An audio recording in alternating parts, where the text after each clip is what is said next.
혼자 읽기 아까운 책의 김희경입니다. 어느덧 한 해가 저무는 12월이네요. 이맘때면 몸도 마음도 고단해지기 쉽죠? 자칫하면 우울해지기도 하고요. 근데 그럼 더 힘들어지니까 오늘은 근심, 걱정, 조바심 이런 걸 다 잊고 편안히 즐길 수 있는 소설을 읽으려고 합니다. 독일 작가 엘케 하이덴라이히의 세상을 등지고 사랑을 할 때라는 단편 소설집이 있거든요. 독일에서만 70만 부가 넘게 팔린 베스트셀러인데요. 20년 전쯤에 한국에서 번역본이 나왔어요. 그런데 한국에서는 그리 인기를 얻지는 못한 것 같아요.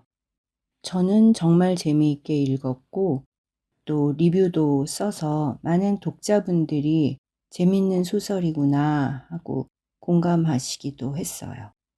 아무튼 오늘은 그 책에 실린 단편들 중에서 표제작인 세상을 등지고 사랑을 할 때를 읽어보도록 하겠습니다.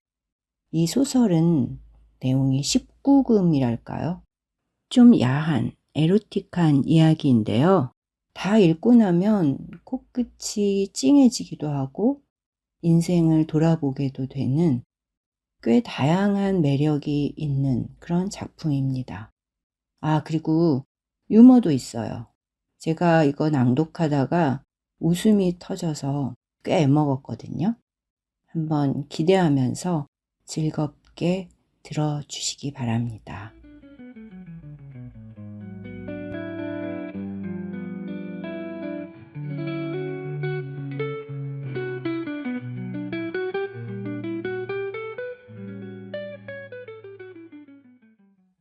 세상을 등지고 사랑을 할 때 1962년 봄 프란체스카 슈타인메츠가 고등학교 졸업 후 뮌헨에 있는 대학 진학을 위해 부모님의 집을 떠날 때 그녀의 나이는 19살이었고 아직 남자 경험이 없었다.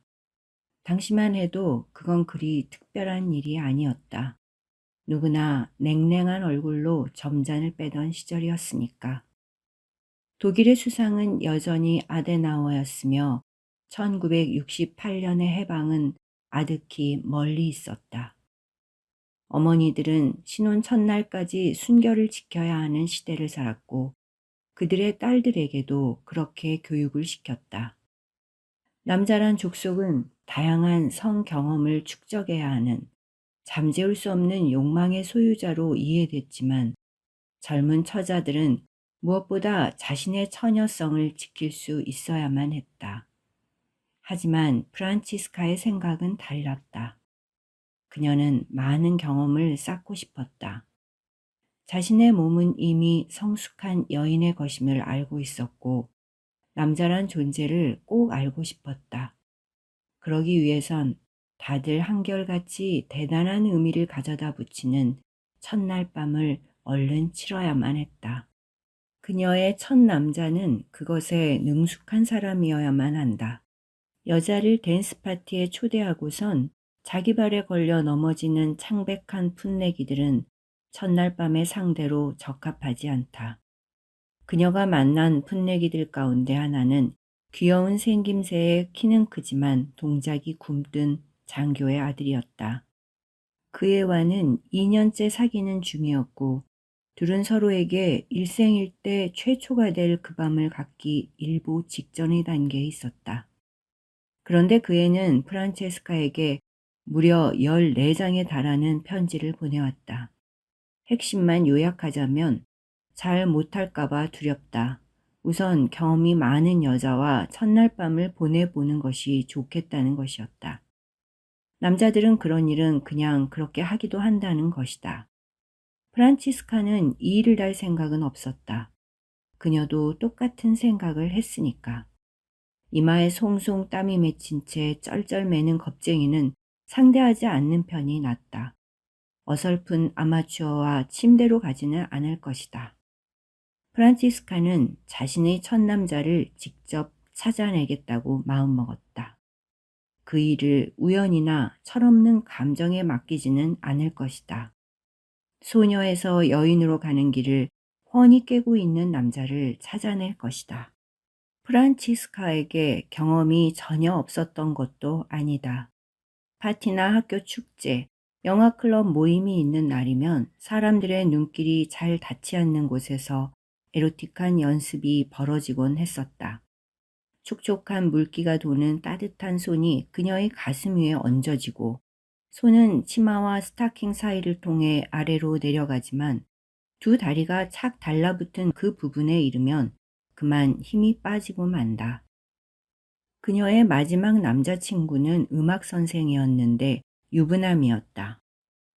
부모님이 첼로 연주회에 간 동안 프란체스카의 좁은 침대 위에 올라 패치워크 이불을 뒤집어 쓰고 같이 끙끙대며 몸을 굴리다 프란체스카가 반쯤 옷을 벗었고 그녀의 벗은 젖가슴 사이에서 숨을 헐떡이던 그의 입에서 마침내 사랑해 라는 말이 나왔다.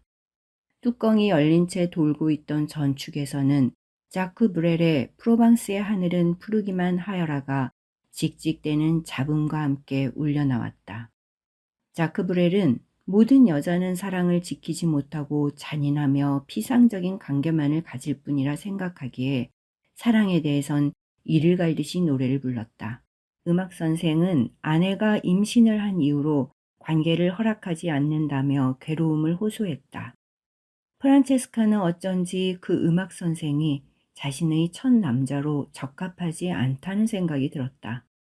물론 그는 경험이 있는 남자였다. 하지만 그의 손길은 어쩐지 성급하고 서툴게 느껴졌다. 그는 능숙한 파트너가 아니라 과열되어 폭발하기 직전의 압력밥솥 같았다. 예상은 틀리지 않았다. 음악 선생은 말 그대로 갑자기 폭발한 감정을 주체하지 못하더니 미안하다 사과를 남긴 채 도망치듯 빠져나갔다. 곧바로 부모님이 돌아오셨고 그녀는 잠자는 척 눈을 감고 혼자 생각했다. 결국 달라진 건 없어. 졸업시험이 끝나자 마음껏 축배를 나눠도 좋은 시간이 왔다. 그녀는 미넨에서 대학을 다니게 되었고 이름을 프랑카로 바꿔 부르기로 했다. 전공은 로만서 문학과 인류학이었다. 첫 학기가 다 지나도록 그녀에겐 아무런 일도 일어나지 않았다. 프랑카는 기숙사에서도 여러 명의 남자가 접근할 수 있도록 기회를 열어놓았다. 하지만 걸려드는 남자들이란 하이데거를 인용할 수는 있지만 브레이저의 고리를 풀 줄은 모르는 남학생 아니면 뿌연 안경에 입냄새를 풍기며 다 달아빠진 구두를 신고 다니는 시간 강사가 전부였다. 그녀 자신도 첫 학기에는 학교 생활에 적응하느라 별로 짬이 나지 않았고 도서관과 대학 강의실을 파악하고 대학 생활에 익숙해지기에 바빴다. 지낼 방을 구했지만 주인이 치근거리는 바람에 곧 이사를 가야 했다. 대머리에 살찐 몸으로 슬리퍼를 끌고 다니며 아침마다 그녀의 방문 앞에서 왜 문을 잠그고 그래요? 난 그저 좀 돌봐주고 싶을 뿐이에요. 라고 말하는 주인 남자가 그녀가 찾던 남자일 수는 없다.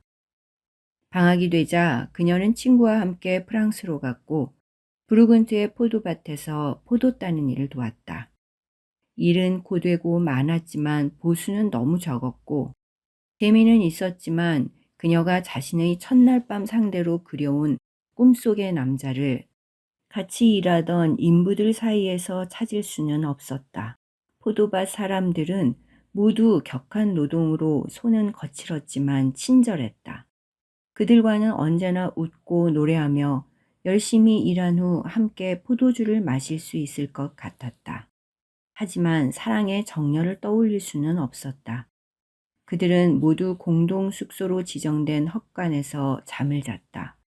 물론 남자들이 자는 헛간과 여자들이 자는 헛간은 구분되어 있었다.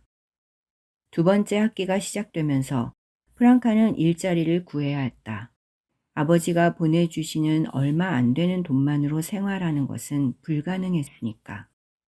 프랑카는 집 가까운 동네에서 우편물 배달을 시작했다. 그 일로 한 달에 800마르크의 돈을 벌었는데 요모조모 따져봐도 그리 불만스러운 액수는 아니었다. 다만 매일 새벽 5시에 일어나야 하는 것은 한마디로 끔찍했다. 10월 초면 새벽 5시에는 지저귀는 새소리조차 들을 수 없었다. 밤새도록 술을 진탕 퍼마신 주정뱅이도 잠들어 있고 지하철은 아직 다니지 않으며 쓰레기 수거차조차 돌아다니지 않았다. 새벽 5시에는 제대로 씻기도 힘들었다. 창문을 열고 차가운 공기로 방안을 환기시키는 것. 그것만이 프랑카가 끔찍한 새벽 기상에서 누릴 수 있는 모든 것이었다. 그녀는 선체로 빵 한 조각이나 초콜릿을 씹어 먹고 진한 네스카페를 들이켠 후 바로 집을 나섰다. 늦어도 5시 반에는 우체국에 도착해야 했다. 마른 체구에 말수가 없는 휴고와 쉴 새 없이 떠들어도 뚱뚱한 발터도 마찬가지로 5시 반까지 출근이다. 발터는 틈만 나면 섹스에 대한 이야기를 했다. 어떻게 자기 마누라와 섹스를 나누는지 말이다. 하지만 그가 화장실에 간 사이 휴고가 불쑥 말을 꺼냈다. 저 부부는 같이 앉아. 마누라가 오래전부터 보험회사에 다니는 놈이랑 눈이 맞아 바람을 피우거든. 아는 체 하지 마. 발터는 한 구역을 몇 번 같이 돌아주더니 프랑카에게 그 구역을 전담시켰다. 발터는 프랑카에게 일을 가르치는 중에도 날씨가 우중충해지면 독한 술과 키스로 가련한 우편 배달부를 위로해줄 풍만한 몸매의 여자나 온순한 소녀가 곁에 있었으면 좋겠다고 말했다. 프랑카가 넉넉히 살찐 여인이나 순진한 소녀에게 관심을 가질 일은 없었다. 남자에 관해서라면 몰라도. 그러나 발터가 남자들에 대해 말해줄 수 있는 것은 없었다. 프랑카는 모든 편지와 신문과 엽서를 번지수에 맞게 정리한 후 우편 배달부 전용 노란색 자전거를 타고 혼자 배달에 나섰다. 아침 7시에 일은 끝났다. 발터는 엽서 한 장을 들고 그 모서리를 이용해 손톱에 낀 때를 빼내고 있었다. 프랑카는 하품을 하며 휴고가 챙겨온 빵을 한 입 물었다. 발터는 엽서에 적힌 내용을 소리내 읽었다. 사랑하는 어머니 안부 전합니다. 엄마의 아들 클라우스. 추신. 곧 한번 찾아뵙도록 할게요. 쳇, 빌어먹을 놈. 이렇게 말하는 인간치고 진짜 찾아오는 인간 없어. 차라리 이런 엽서는 전하지 않는 편이 나아. 프랑카도 가끔 엽서에 적힌 내용을 읽었는데 정말 많은 사람들이 말도 안 되는 소리를 쓴다는 걸 알았다. 그중 헤르더 거리에 사는 젊은 여자 수의사가 윈스터에 있는 어떤 이상한 사람에게서 받는 엽서는 특히 눈에 띄었는데 온통 알아듣지 못할 말들 뿐이었다.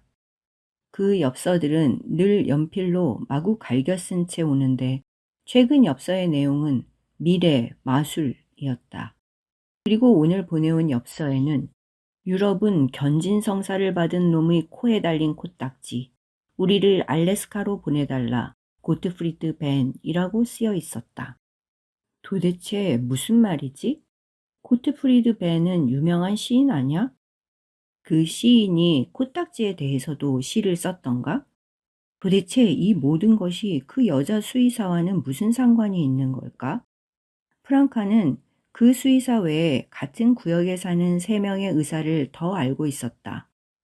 프랑카는 그들에게서 꽤 많은 양의 의약품 견본과 비타민 R약을 얻어낼 수 있었다. 우편 배달부 일은 프랑카에게 남자의 영혼 세계를 들여다볼 수 있는 기회를 주었다. 예를 들어 노이키르 거리에 사는 알베르트 마테스는 늘 목욕 가운을 활짝 풀어헤치고 앞가슴을 내보이며 문을 열어주었다. 물론 팬티는 걸치고 있었다. 하지만 그것만 빼면 벌거벗은 채였다. 편지를 건네줄 때마다 그는 풀어헤친 목욕 가운, 맨발, 그리고 음탕함이 배어있는 말투로 들어오겠어요? 라고 물었다.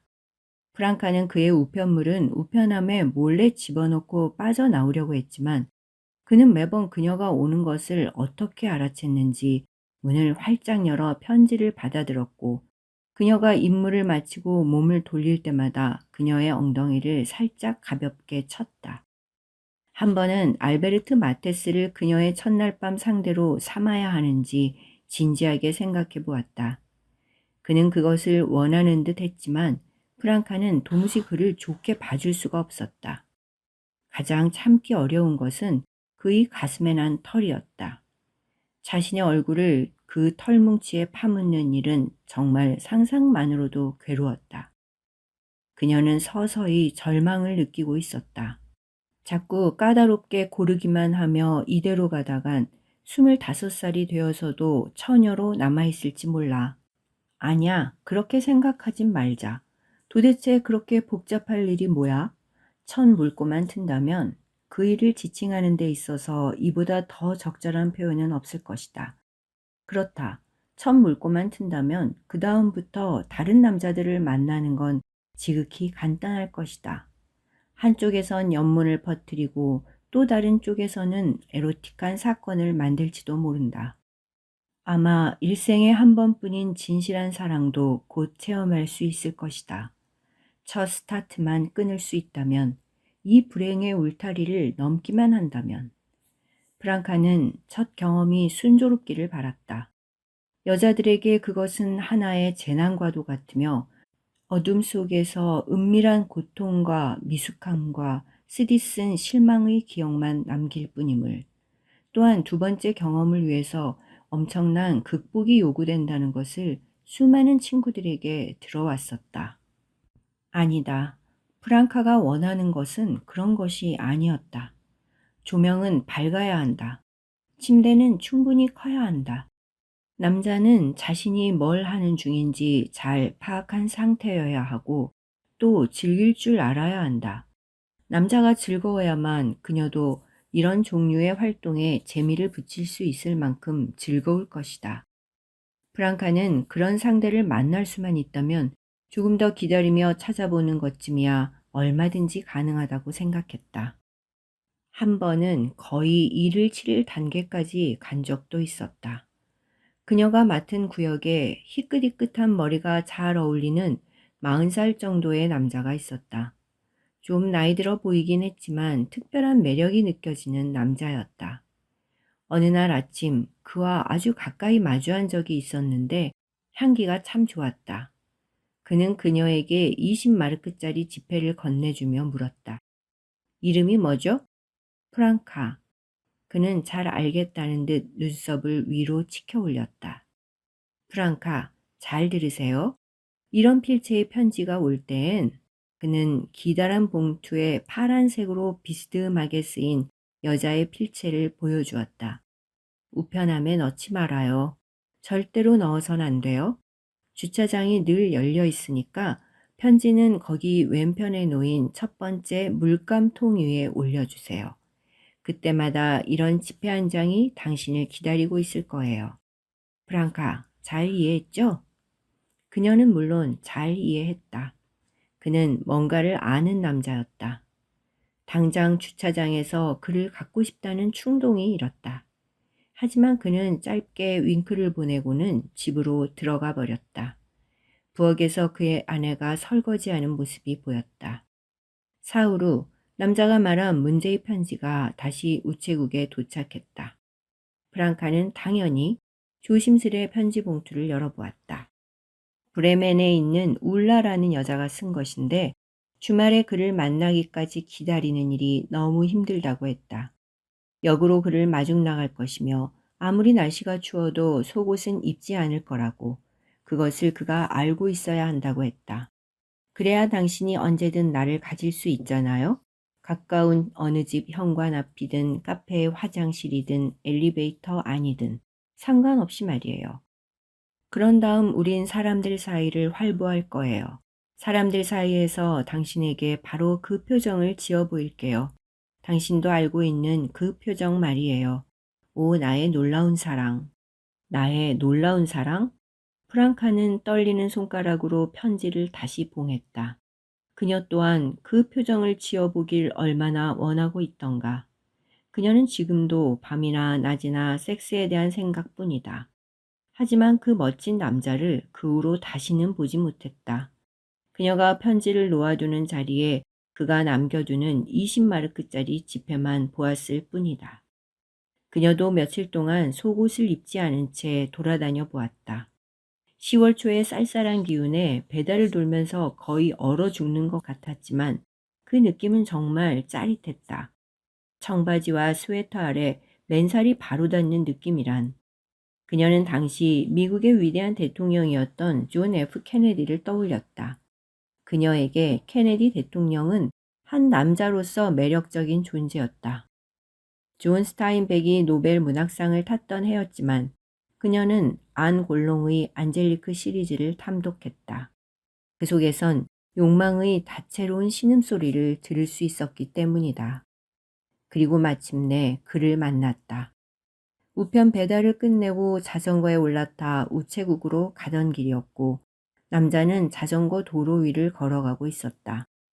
그녀는 경적을 울렸고 그는 뒤를 돌아보곤 미안하다는 제스처와 함께 재빨리 옆으로 비켜 섰다. 그는 키가 컸고 금발에 눈부시게 밝은 눈동자를 가지고 있었다. 그녀를 향해 살짝 웃는 모습이란 쏘리, 그는 짧게 인사했다.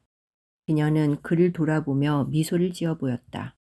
조심하세요, 아저씨. 그녀가 묵직한 자전거를 우체국 앞에 세우고 빈 가방을 메고 사무실에 들어섰을 때 휴고는 막 딸기 요구르트를 숟가락으로 떠먹기 시작했다.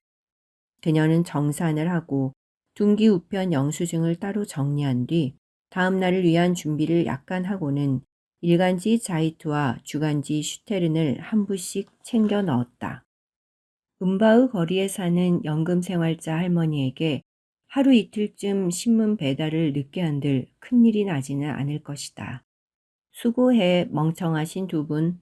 휴고와 발터에게 인사말을 던졌다. 등 뒤로 휴고의 목소리가 들렸다. 우린 널 사랑해. 발터도 거들었다. 언젠가 내가 널 덮쳐 화장실에서 너랑 그 짓을 할지 몰라. 프랑카는 죽어도 넌 아냐 라고 속으로 중얼거리며 밖으로 나왔다. 오전 11시를 막 넘기고 있었다. 서두르면 12시에 있는 플로베르 강의를 들을 수 있을 것 같았다. 그녀는 보바리 부인의 낭만적 감성의 무의미함에 대한 플로베르의 직물적이고 차가운 묘사가 마음에 들었다. 조금 전에 그 남자가 자전거 옆에 서 있었다. 남자는 몸을 벽에 기댄 채 엷은 미소를 지으며 담배를 입에 물었다. 그때 프랑카는 알았다. 바로 저 남자라는 걸.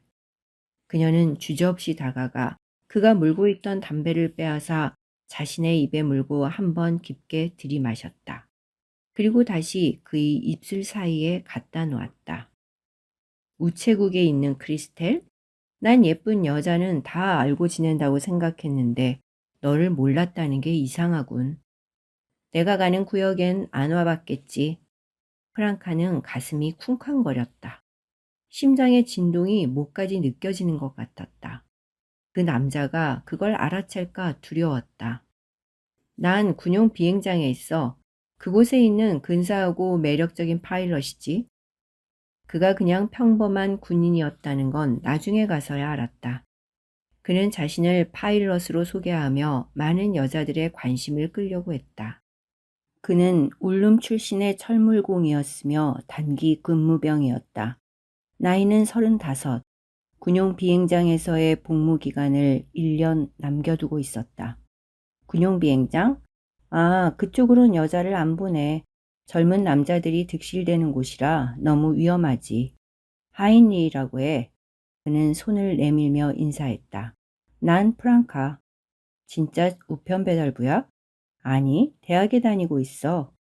그는 웃음을 터뜨리며 비꼬듯 말했다. 아, 귀여운 대학생이시구나.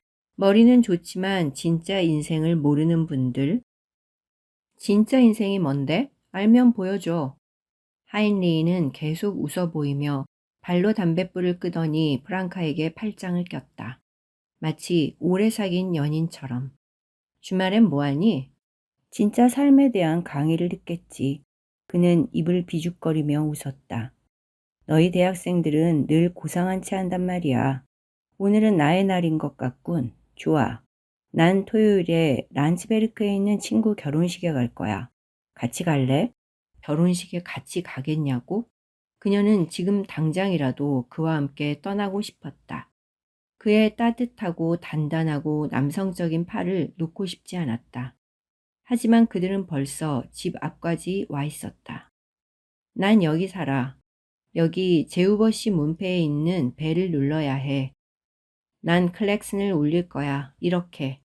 그는 신경질적인 이탈리아인들이 피아트 자동차를 몰며 눌러대는 그 클렉슨 소리를 흉내냈다.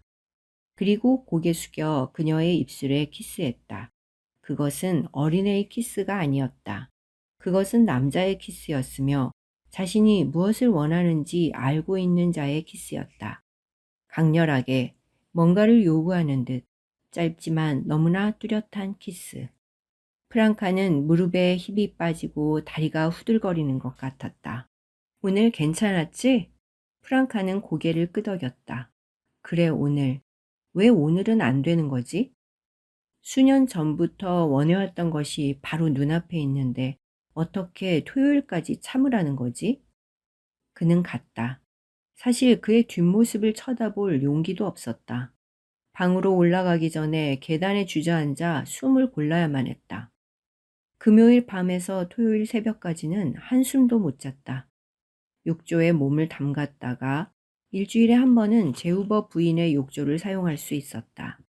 온몸에 크림을 바르고 손톱과 발톱을 깎고 머리에 마사지를 하고 하룻밤 사이에 예뻐지기 위한 모든 시도를 했다. 아침에 서둘러 우체국 일을 마치고 집으로 돌아와 착 달라붙는 슬립에 몸에 딱 맞는 청바지, 갖고 있는 것 중 가장 예쁜 티셔츠를 입었다. 해가 밝게 비치는 날이었다. 황금빛 10월이었다. 프랑카는 슬립을 다시 벗고 청바지와 티셔츠만 입었다. 양말을 신지 않은 맨발로 하얀 운동화를 신고 창가에 앉아 기다렸다. 그는 은빛이 도는 회색 폴크스바겐을 몰고 와 클렉슨을 울렸다. 몸이 잘 움직여지지 않았다. 움직일 수가 없었다. 마침내 몸을 일으켜 세면대 위에 거울 앞에 가서 얼굴을 비춰보았다. 열이 잔뜩 오른 굶주린 자의 눈빛. 프랑카는 창가로 다가갔다. 그는 차에 기대선 채 담배에 불을 붙이고 있었다. 그녀의 머릿속에 떠오르는 말은 오직 한 가지. 예스. 계단을 날아가듯 급히 내려가 작은 여행 가방으로 그의 몸을 살짝 치며 인사했다. 안녕? 두 사람은 서로를 탐색하는 듯 쳐다보았다. 한눈에 그들은 서로의 점수를 매겼다. 서로의 점수를 매기며 그들은 매우 만족했다. 그는 여행 가방을 뒷좌석에 던졌고 두 사람이 탄 차는 달리기 시작했다. 하인리, 프랑카가 먼저 말을 꺼냈다. 나 비밀이 있어. 오늘 저녁에 말해줄게. 난 여자들의 비밀을 좋아하지. 뭔데? 어린 대학생이 결혼이라도 했나? 그것보다는 좀 더 에로틱한 거야. 그는 깔깔대며 웃었다. 그런 비밀이라면 더욱 환영이야. 그는 왼손으로 핸들을 잡고 오른손은 프랑카의 무릎 위에 놓았다. 그들은 차가 많이 다니지 않는 국도를 택했고 소들이 풀을 뜯는 푸른 풀밭을 지났다. 해는 여전히 반짝거렸고 공기는 떨리듯 춤을 추었다. 황금빛으로 물든 나뭇잎은 금방이라도 떨어질 것만 같았다. 마치 프랑카의 심장처럼. 프랑카는 결혼 초기의 보바리 부인처럼 자신이 알고 있던 모든 이론에 따라 스스로 아름다운 사랑에 빠진 존재임을 느껴보려 했다. 하인리히는 군용 비행장에 대한 말도 안 되는 잡설만 늘어놓았다. 파일럿, 제군들은 위대한 나라이다. 하지만 슈바르츠발트는 가장 아름다운 계절을 맞았네. 그는 정말 바보 같았다. 프랑카는 인류학 수업 시간에 발표했었던 빵의 형태에 대한 이야기를 했다. 그녀는 하인리에게 브레첸이 여자의 성기 모양을 따라 만들어졌다는 걸 알고 있었는지 물어보았다. 그는 심하게 웃다가 하마터면 차를 세울 뻔했다. 프랑카는 우둔한 군인들과 더 바보스러운 학생들을 향해 웃었고 자신이 그 순간 너무나 자유롭고 행복하다고 느꼈다. 몇 시간만 지나면 모든 게 끝난다. 여기 이 남자가 알아서 다 해줄 것이다. 그들은 낡은 민박집에 침대가 2개 있는 방에 들었다. 2개의 침대는 꽃무늬가 있는 하얀 이불로 덮인 채 사이에 약간 틈을 두고 놓여 있었다. 방은 지붕 아래 다락방이었다. 방에 딸린 자그마한 발코니에 나서면 마당의 분수에서 나는 물소리를 들을 수 있었다. 프랑카는 창문을 열고 십자가에 달린 사람처럼 양팔을 좌우로 쭉 뻗고 침대 위에 드러누웠다. 하이니는 욕실에서 우선 볼일을 마친 후 손을 씻고 샤워기로 찬물을 틀어 머리를 적셨다. 그리고 방에 들어서면서 청바지에 지퍼를 올렸다. 남자들은 대부분 화장실에서 나올 때 지퍼를 올린다. 사람이 많은 레스토랑의 화장실을 이용할 때도 마찬가지다. 프랑카는 남자들의 그런 모습을 자주 목격했었고 정말 흉하다고 생각했었다. 하지만 하인릭의 그런 모습은 오히려 선정적이었다. 그는 상체에 아무것도 걸치지 않고 있었다. 그의 가슴엔 노이키르 거리의 알베르트 마테스처럼 털이 나 있지도 않았다. 프랑카는 남자를 보면 일단 가슴에 털이 나 있는지를 알아내려 했다. 털이 있으면 그곳으로 끝이었다. 하이니는 모든 것이 완벽하리라 짐작했었다. 그리고 그는 완벽했다. 하인리는 그녀가 이미 준비되었음을 알아차렸다. 그는 욕망의 냄새를 금방 알아차릴 수 있을 만큼 수많은 여성을 만나보았다. 그는 프랑카의 운동화 끈을 풀지도 않은 채 운동화를 벗겨주었다. 그리고 청바지를 벗겼고 티셔츠를 위로 올렸다. 오, 속옷을 안 입었군. 그가 흥분에 들뜬 목소리로 나직하게 중얼거렸다. 가슴이 예쁘다. 그는 그녀의 가슴에 입을 맞추고 재빨리 청바지를 벗었다. 프랑카는 팔과 다리로 그의 몸을 감으며 속삭였다. 내 비밀은 네가 처음이란 거야. 그는 그녀의 몸 위로 풀썩 쓰러졌다. 딱딱했던 그의 성기는 금세 맥이 풀렸다. 젠장. 고개를 들어 자기를 쳐다보는 하인리를 향해 프랑카는 깔깔대며 웃었고 침대 위를 대굴대굴 구르기까지 했다. 거짓말이지? 대체 너 몇 살인데? 19? 여태까지 뭘 했어? 그러면서 그렇게 경험이 많은 여자인 양 행세하며 남자랑 이렇게 쉽게 자러 와? 네가 적합한 상대란 걸 알았으니까 난 가장 잘 맞는 상대를 기다렸던 것 뿐이야. 그게 나라고? 그는 믿을 수 없다는 투였다. 프랑카는 고개를 끄덕거렸다. 넌 그걸 잘 아니까.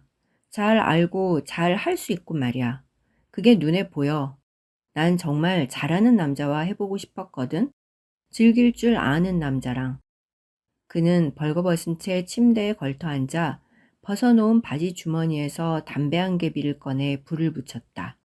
그들 2사람을 위한 담배였다. 담배는 끝나고 피우는 거 아니야? 그녀는 여전히 대담했다. 아하, 최소한 그 정도는 알고 있군. 그는 첫 모금을 들이마신 뒤 짧게 한숨을 쉬었다. 이 바보야, 처음 할 땐 아무런 재미도 느낌도 없어. 내가 알았던 여자들은 모두 그렇다고 하더라. 또 말해줄 것이 있는데 그는 그녀 옆에 누워 담배 연기를 이불 위로 불었다. 난 정말 많은 여자랑 잡았지만 처녀는 없었어. 대부분의 남자들이 처녀에게 집착하지만 난 아냐. 그래서 항상 처녀들은 피해왔고 또 운이 좋기도 했어. 근데 빌어먹을. 이제 와서 애송이 대학생에게 걸려들다니. 언제든 누군가는 치러야 할 일이야. 지금까지 만났던 남자들은 다 멍청했어. 제발 내가 더 기다리지 않게 해줘. 기다려야 할걸? 그는 쭈그러든 그의 성기를 가리켰다. 다시 살아날 거야. 프랑카는 그의 성기를 손에 쥐었다. 그것은 금방 다시 살아났다. 아플 거야. 남자는 침대 위에 손수건을 깔며 말했다. 피도 날 거야. 프랑카는 두 눈을 감고 몸을 댈 수 있는 한 활짝 열어 젖혔다. 심장과 온몸과 영혼이 이 남자 아래에서 쫙 펴지는 느낌이었다. 그녀가 그토록 기다려왔던 의식을 부드럽고 신중하게 수행하는 이 남자. 두 사람은 땀에 젖었다. 그녀의 숨소리는 차츰 거칠어지다가 남자의 일부가 몸속으로 들어오는 걸 느끼는 순간 낮은 신음소리로 바뀌었다. 그는 그녀의 귀에 대고 속삭였다. 군용 비행장에서 같이 근무하는 우리 고향 바이에른 사람들이 이걸 두고 뭐라는 줄 알아? 옥토버 축제 때 하는 말과 똑같아. 마침 지금도 옥토버 축제를 여는 10월이야. 프랑카는 연신 숨을 헐떡거렸다. 너무 많이 웃는 바람에 그의 몸이 그녀에게서 빠져버렸다. 그는 금방 다시 돌아와 그녀를 꼭 껴안고 얼굴을 쓰다듬으며 키스를 퍼부었다. 그리고 부드럽게 속삭였다. 또라이 꼬마 여대생, 이젠 일을 치르셨군. 프랑카는 자기 몸의 긴장을, 달아오른 그의 몸이 힘이 풀린 채 그녀를 덮고 있는 것을 느낄 수 있었다. 그녀는 남자의 몸을 꼭 껴안으며 말했다. 고마워, 나쁘지 않았어. 좋아, 한 번만 더 해줘. 그는 벌떡 일어나 손수건을 욕실로 가져가 빨았다. 그리고 다른 수건을 가져와 그녀의 몸에 묻은 피와 땀을 닦아주었다. 그 또한 그녀가 첫 번째 남자에 대해 꿈꿔왔던 바로 그대로였다. 그녀는 너무 행복한 나머지 벌떡 일어나 거울 앞에 서서 자신의 얼굴을 들여다보았다. 사람들이 알아볼까? 거울에 비친 양쪽 볼은 발갛게 달아올랐고 머리는 마구 헝클어져 있었다. 냄새로 알지? 그는 프랑카의 뒤로 다가와 그녀의 양쪽 가슴을 손으로 감쌌다. 그녀는 벅찬 행복과 욕망과 축복을 느끼며 너무나 자유롭고 가벼워진 기분에 창밖에 대고 크게 환성을 질렀다. 지나가던 여자들이 올려다봤고 그녀는 손을 흔들어 인사한 후 하인리히를 다시 침대로 끌어들였다. 그날 저녁 친구의 결혼식에 가기까지 그들은 4번이나 더 의식을 치렀다. 프랑카는 더 이상 움직일 수가 없었다. 온몸이 상처투성이가 된 것 같이 아팠지만 기분만큼은 황홀하기 그지없었다. 금방이라도 타오를 듯 뜨거운 몸으로 벽에 기대 술을 마시고 하인리가 자기 앞을 지나가면 유혹하는 몸짓을 했다. 이런, 그렇게 밝히면 안 돼. 사람들이 정말 알아볼 거야. 하인리가 속삭였다. 좀 이따 한 번만 더 하자. 프랑카가 되받아 속삭였다. 그들은 이틀 동안 란츠베르크에 머무르면서 밥 먹을 때에만 침대에서 나왔다. 그 하인리는 병영으로 돌아가 휴가를 받아냈고 그들은 암머 호숫가에서 열흘을 보낼 수 있었다. 그곳엔 하인리의 친구가 소유한 별장이 비어 있었다. 프랑카는 우체국에 병가 신청을 냈다. 발더는 욕을 퍼부으며 그녀의 구역까지 맡아돌았다. 학교는 물론 그냥 빼먹었다. 열흘간의 사랑. 그들은 침대에서, 마룻바닥에서, 부엌 식탁에서, 욕조 안에서 사랑을 나누었다. 숲속의 어느 나무 아래에서 사랑을 했고 그의 폴크스바겐 안에서도 사랑을 나누었다. 그가 할 수 있는 한 그들은 언제든지 사랑을 나눴다. 그녀의 몸은 늘 열려 있었으니까. 그는 정말 탁월한 스승이었다. 그는 남자와 여자가 함께 할 수 있는 것에 대해 모르는 것이 없었다. 그는 주저하지도 두려워하지도 잘난 체하지도 않았다. 모든 것이 가능했고 모든 것이 허락되었다. 프랑카는 의욕이 넘치는 학생이었다. 그녀는 자신의 몸과 남자의 몸에 대해 모든 방법과 감각을 동원해 알아갔고 두려움과 실망 없이 즐길 수 있는 법을 깨달았다. 그녀는 마음껏 요구하고 마음껏 주면서 즐길 수 있었다. 의식이 끝날 때마다 와인 한 잔과 담배 한 개비가 기다리고 있었다. 이 얼마나 간단한 일인가. 그녀는 헤어나기 힘든 황홀에 젖어 있었다. 열흘. 그 열흘의 마지막 날, 그녀는 그를 바라보며 이젠 충분하다고 생각했다. 더 이상 시험해 볼 것도 없었으며 그들이 더 나눠야 할 얘기도 없었다. 35살의 울름 출신 철물공과 19살 여대생 사이에는 아무런 미련도 남지 않았다. 그들은 좋은 의미에서 서로를 배불리 사랑해 주었으며 마지막 날에는 그냥 깊이 잠만 잤다. 서로 몸을 꼭 붙이고 처음으로 섹스가 없는 밤을 보냈다. 그것이 그들의 작별이었다. 그녀는 미소를 지으며 그가 던졌던 모든 어리석은 말들에 대해 생각해 보았다. 그는 정말 말도 안 되는 소리만 해댔고 그녀는 늘 깔깔대며 재미있어 했지만 이젠 그의 헛소리를 단 하루도 더 견딜 수가 없었다. 마지막 날 저녁에 그는 식당에서 웨이트레스에게 수작을 걸었다. 그의 어리석은 농담 따먹기는 더 이상 프랑카를 위한 것이 아니었다. 그 또한 그녀에게 실증이 났다. 그녀는 그의 마음이 식은 것이 걱정스럽지 않았다. 오히려 마음이 편안했다. 그들은 함께 좋은 시간을 가졌고 유치한 드라마를 만들지 않고 헤어질 수 있었다. 그녀에게 약간의 고통이 있었다면 그것은 그를 좀 더 많이 사랑할 수 없었던 자신 때문이었다. 어쨌든 그가 자신을 진정으로 사랑하지 않는다는 것은 고통스럽지 않았다. 그녀는 자신이 사랑의 불구가 아닐까 두렵기도 했다. 하지만 그와 아무런 감정 없이 가볍게 헤어지는 것에 대한 두려움은 이미 한쪽으로 밀어두었다. 마치 예정되어 있던 것처럼 다음 날 그들은 뮌헨으로 돌아왔고 그는 집 앞에 그녀를 내려주었다. 그녀는 그를 꼭 껴안으며 말했다. 널 잊지 못할 거야, 하인리.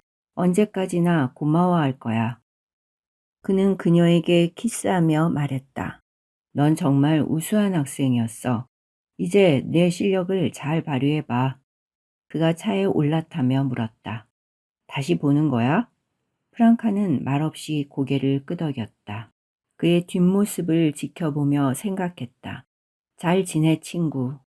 모퉁이를 돌 때마다 절망에 빠진 여자들이 널 기다리고 있을 거야.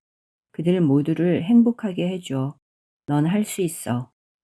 오후에는 휴고와 발터에게 귀환 신고를 했다.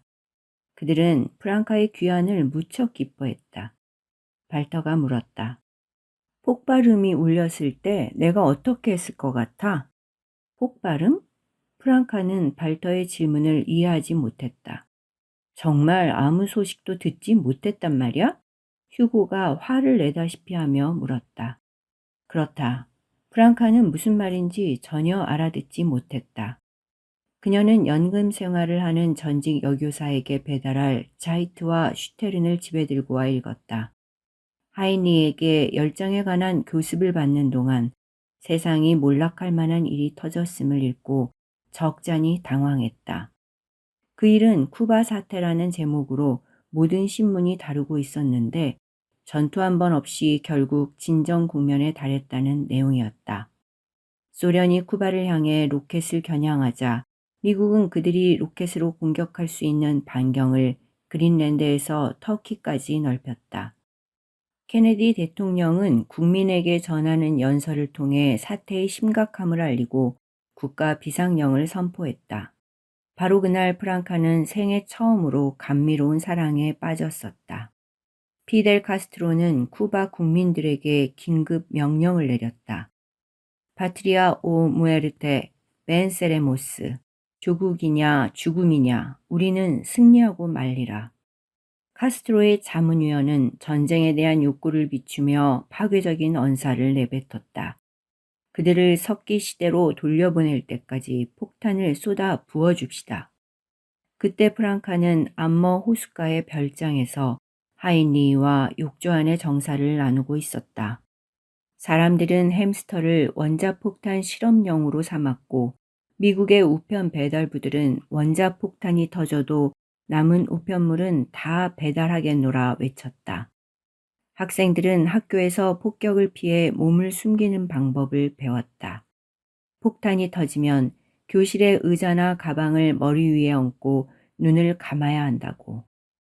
프랑카는 수년 뒤 대학에서 시위에 참여하게 될 때에 비하면 아직 정치에 눈을 뜨지 못하고 있었다. 하지만 전 세계가 순식간에 파괴될 수 있는 일이 벌어지고 있었다는 것쯤은 알 수 있었다. 한 남자와 침대 위에서 낮과 밤을 보내고 있을 동안 전 세계를 잿더미로 바꿀 수 있는 것이 카리브해에 떠가고 있었던 것이다. 인간이 스스로에게만 몰입해 있는 동안엔 얼마만큼 세상으로부터 등을 돌릴 수 있는지 깨달으며 그녀는 소스라치게 놀랐다. 프랑카는 다시 공부에 몰입했다.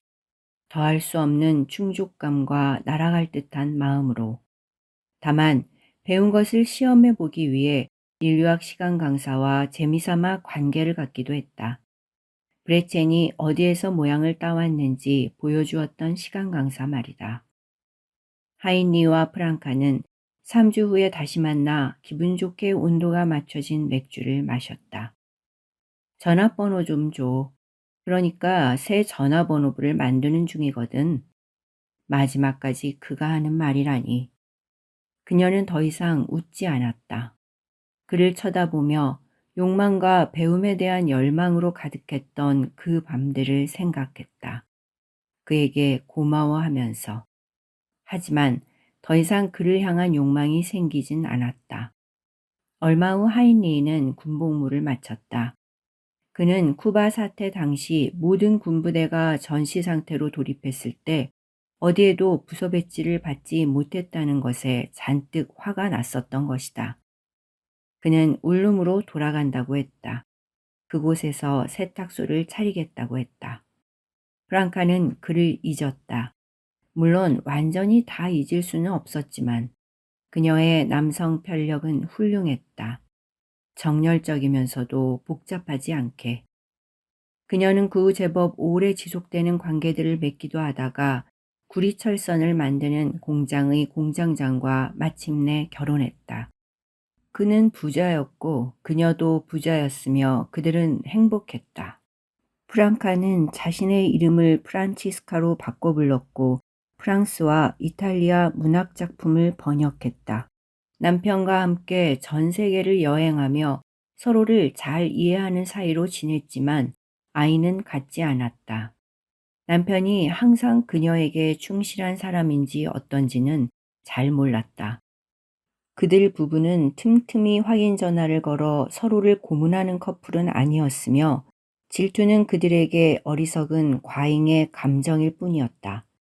그녀는 한 사람의 뒤를 끈질기게 캐고 다니지 않는 이상 질투할 것은 생기지 않는다고 생각했고 그건 그녀의 남편도 마찬가지였다. 그녀의 삶은 이대로도 행복하고 좋은데 의미 없는 질문들로 핥히고 싶지 않았다.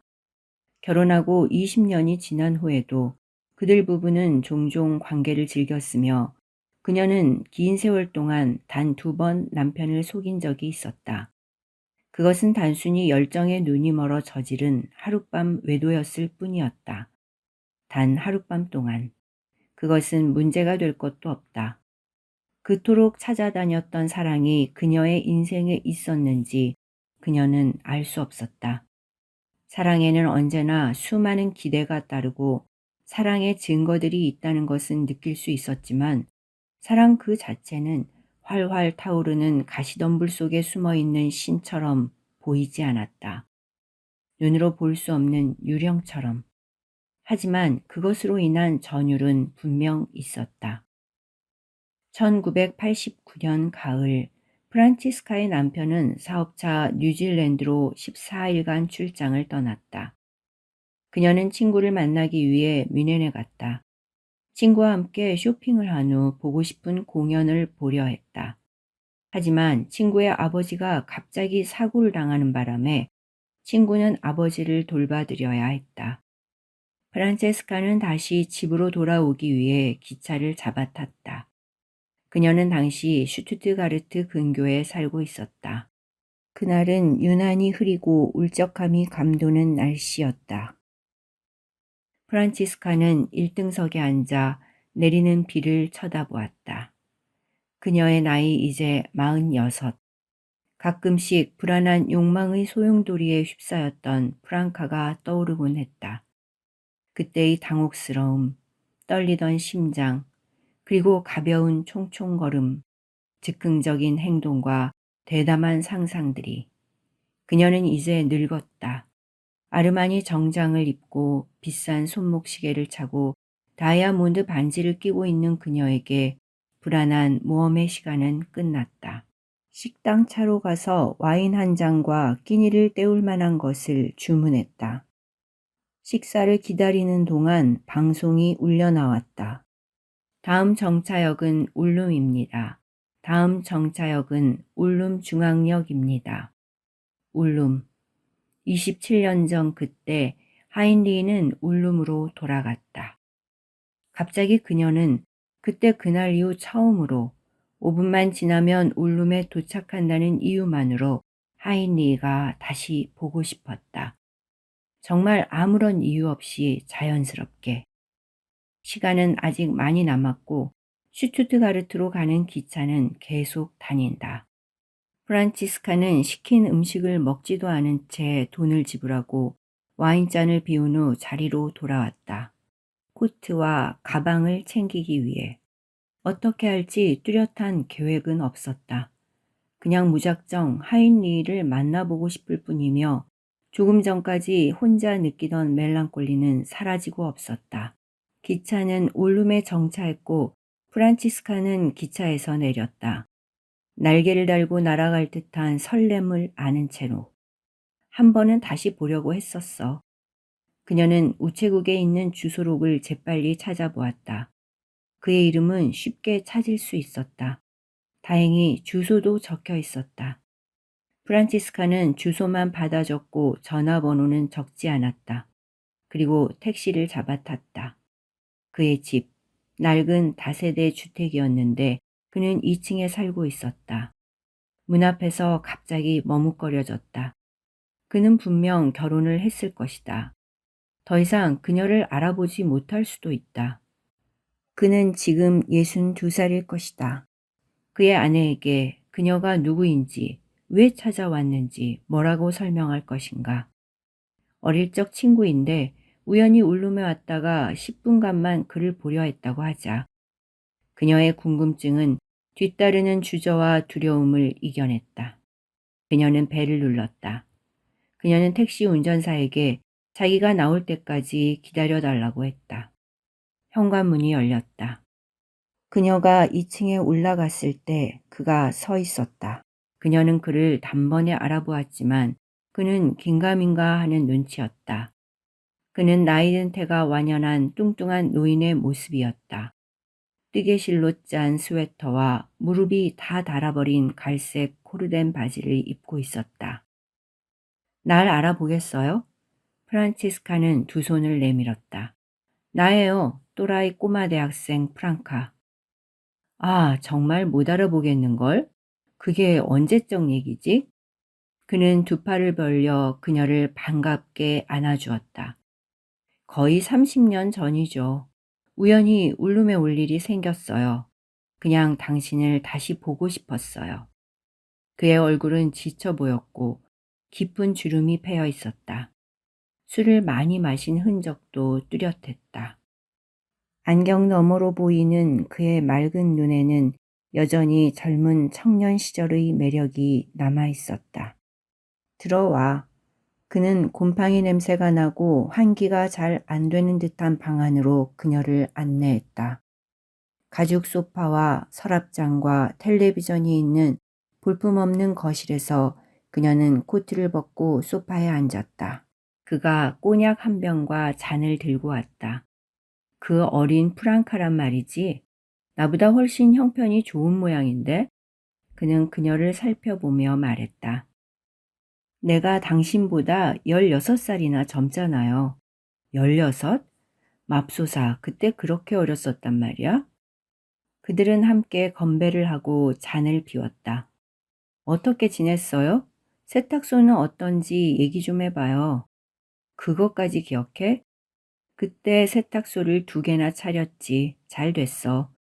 지금은 조기 연금 생활자야. 사고를 당했거든. 그는 바지를 걷어 올려 크고 붉은 흉터를 보여주었다. 간도 안 좋아. 너무 많이 마셨거든. 결혼은? 프란치스카는 황량한 거실에서 여자의 손길이 닿은 흔적을 찾을 수가 없었다. 3번. 하인리히는 자조적인 웃음을 보였다. 3번 결혼해서 3번 이혼하고 딸이 둘 있어. 넌 결혼을 잘했어요. 아이는 없어요. 프란체스카는 그를 뚫어지게 쳐다보았다. 난 아직도 다 기억해요. 라고 말하며 그녀는 미소를 지었다. 그래, 나도 다는 아니지만 많은 걸 기억하고 있어. 그때 너를 기억하지. 그때 우리 말이야. 내가 너의 첫 번째였어. 맞아요. 나의 첫 남자였어요. 당신은 정말 대단했어요. 요즘은 어때요? 그는 손을 가로저었다.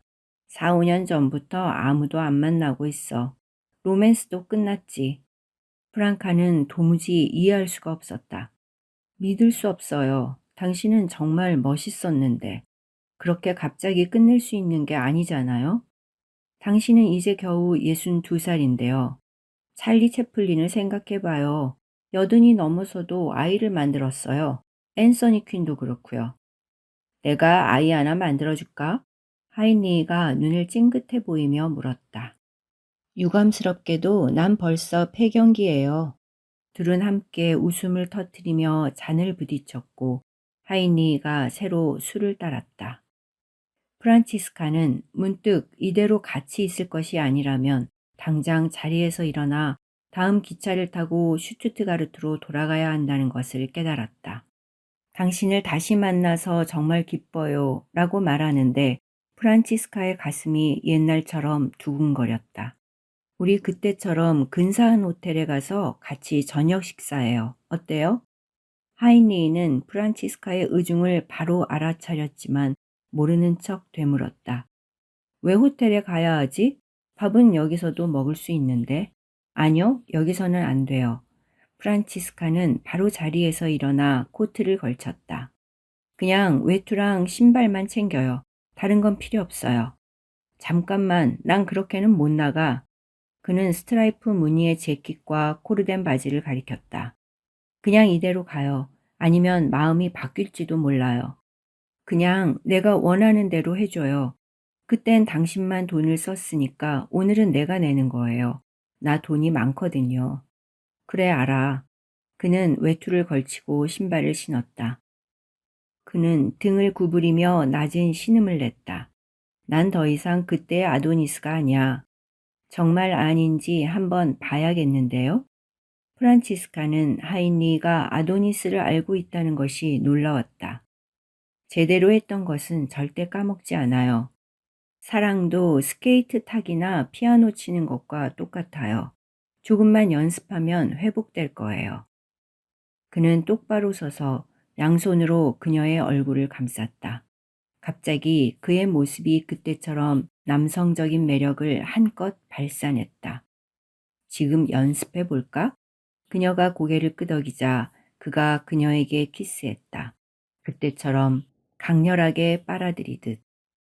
언제든 당신에게 뭔가 꼭 보답하고 싶었어요. 지금이 바로 그때인가 봐요. 그들은 택시를 타고 시내에서 가장 고급스러운 양복 가게로 갔다. 그들은 뒷자리에 앉아 사랑에 빠진 10대들처럼 손을 꼭 잡았다.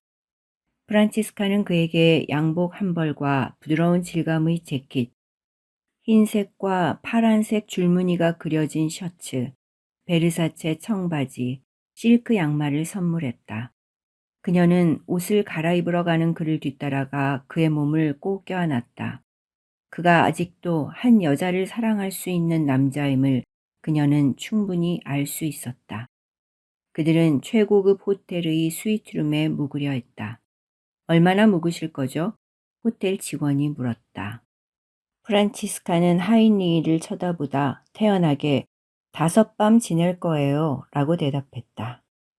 그는 어이없다는 듯 고개를 저으며 웃기만 했고 그의 손에는 새로 산 옷과 낡은 외투가 든 가방이 가득 쥐어져 있었다. 그는 이미 새로 산 재킷을 걸치고 있었다. 방에 들어서자마자 그들은 입고 있던 옷을 벗어 던졌고 주저함도 부끄러움도 없이 서로의 몸을 바라보았다. 얼마나 오랜 시간이 지났던가. 두 사람 모두 살이 많이 붙었고 주름도 많았다. 그녀의 가슴은 그때처럼 예쁘게 달라붙어 있지 않았고 그의 배도 예전 같지 않았다. 하지만 그의 가슴만큼은 예나 지금이나 넓고 아름다웠다. 왼쪽 다리에 남아있는 큰 흉터를 제외하곤 모든 것이 여전히 눈에 익었고 사랑스럽기만 했다. 그들은 서로의 얼굴을 쳐다보았고 그때처럼 서로를 원했다. 자, 오늘은 입문자를 상대로 힘들게 애쓰지 않아도 돼요. 예전에 당신에게서 배웠던 걸 내가 보여줄게요. 그게 얼마나 좋은 것이었는지 바로 알게 될 거예요. 그녀는 널찍한 침대 위로 그를 끌어들였다. 크고 널찍한 침대였다. 그들은 서로의 몸을 애무했고 함께 샤워했으며 식사는 방으로 가져오게 했다. 고급 와인을 마시고 창가에 놓인 소파에 앉아 촛불을 켜고 그동안의 삶에 대해 끊임없이 이야기를 주고받았다. 그러다 다시 사랑을 했고 꿈도 꾸지 않은 채 깊게 잠이 들었다. 어떤 낯선 느낌도 없이 익숙하게. 그들은 텔레비전을 켜지도 않았고 신문을 보지도 않았다. 27년 전처럼 오직 서로에게만 충실했으며 그때보다 훨씬 차분하고 성숙하게 하나가 된 시간이었다. 그들은 너무나 행복했다. 저녁이 되면 그들은 꼭 껴안은 채 산책을 나갔고 함께 담배를 피웠고 작은 바에 들어가 한 잔 들이키고는 비틀거리며 다시 호텔로 들어왔다. 그리고 다시 사랑을 했고 예전에 그들이 했던 것을 그대로 반복했다. 그때와 동일한 욕망으로 단지 조금 느려졌고 덜 갈급하긴 했지만 훨씬 더 쉽게 그리고 편안하게 사랑을 나눴다. 그는 피곤한 듯 드러누워 그녀의 얼굴을 쳐다보았다. 내가 아직도 할 수 있을 거라곤 생각 못했어. 프란치스카는 그의 얼굴을 쓰다듬다 그의 눈에 맺힌 눈물을 보았다. 그의 눈물은 그녀의 마음을 아프게 했다. 한 번 훌륭한 연인은 죽을 때까지 훌륭한 연인이에요. 중간에 좀 쉬었더라도 말이죠. 네가 나에게 청춘을 돌려준 거야. 그는 그녀의 어깨에 살짝 키스했다. 내가 그때 당신에게 받았던 걸 다 돌려주진 못했어요. 마지막 날에 그들은 호텔의 레스토랑에서 식사했다. 구석에 놓인 자리에서. 사람들은 모두 무슨 큰일이 일어나기라도 한 듯 이상하게 들떠 보였지만 그들이 상관할 바는 아니었다. 그들은 이별의 샴페인을 터뜨렸다. 하이니는 갑자기 그 특유의 말도 안 되는 농담을 시작했다. 난 내가 고철이 되는 줄 알고 겁이 났었어. 하지만 걱정만 해선 행복해지지 않아. 그렇지? 그는 몇 테이블 건너 앉아있는 금발의 미녀를 힐끔 쳐다보다 그녀와 묘한 눈길을 주고받았다. 그를 바라보며 프란치카는 알 수 있었다. 자신이 그를 삶 속으로 돌려놓았다. 삶에게로, 여자에게로, 사랑에게로. 그녀는 그것으로 만족했다. 다음 날 그들은 다시 짐을 꾸렸다. 택시를 타고 기차역으로 가는 길에 그의 집 앞에서 그를 내려주었다. 아저씨 잠깐 기다려주세요. 그녀는 황급히 택시에서 뛰어내려 그의 집 문 앞에서 그를 뜨겁게 포옹했다. 고마워, 하인리가 말했다. 나도 고마워요. 우린 이제 서로에게 진 빚을 갚은 거예요. 전화번호 가르쳐 줄래? 아니요. 그녀는 고개를 저었다. 당신이 다시 새 전화번호부를 만들게 될 때 내 번호가 필요하다면 그때 가르쳐 줄게요. 그들은 소리내어 웃고는 마지막 키스를 했다. 프란치스카는 그것이 정말로 마지막임을 알았다. 그리고 다시 택시에 올라탔다. 기차역으로 가주세요. 프란치스카는 하인리를 돌아보지 않았다. 그는 양손에 쇼핑백을 든 채로 문 앞에 서서 그녀를 향해 손을 흔들었다. 등을 곧게 세우고 자신감에 찬, 나이가 들었어도 여전히 아름다운 한 남자의 모습으로. 역에 도착한 프란치스카는 신문을 샀고 1등석에 앉아 읽기 시작했다. 하이니와 단둘이서 그토록 행복하게 서로에게 열중하며 침대에 묻혀있던 그 시간. 1989년 11월 6일에서 11일 사이에 베를린 장벽이 무너졌다는 것을 알게 되었다. 그들이 세상을 등지고 사랑을 나누던 그때에.